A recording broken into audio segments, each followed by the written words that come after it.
Hello and welcome back to the channel.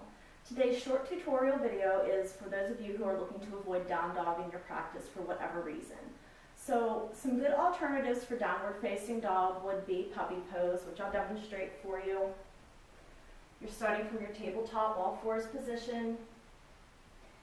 Your knees are aligned under your hips, ankles and toes are behind the knees, and the wrists are starting here beneath the shoulders. So for puppy pose, we walk the hands forward, gradually bringing the elbows down to the floor and allowing the forehead to come to the floor here to rest. We want to try and keep the hips stacked over the knees here. So that's option one. Option two is going to stay in your tabletop position here and just do cat-cows.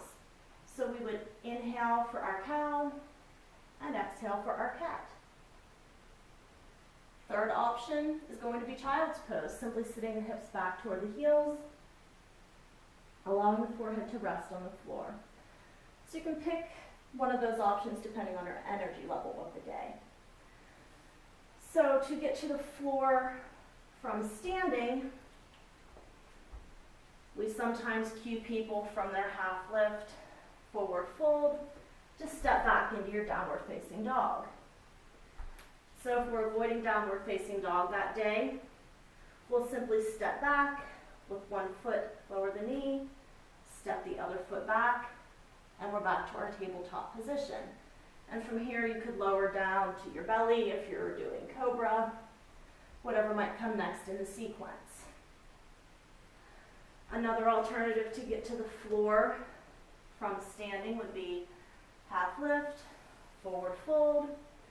We'll crouch down into a ball, either bringing the knees to the mat, uncurling the toes and setting the hips to one side, or toes curled under, bringing the seat back down to the floor. And we've made it back down to the floor. Our third option would be to have the feet come wider, bring the hands together at prayer, and come down into our Malasana squat. Then bring the fingertips to the floor and set the seat back down. So those are some alternatives to downward facing dog for you. If you have any that you like to use in your practice, share them with us in the comments down below. Thank you so much for tuning in today, and I'll see you next time.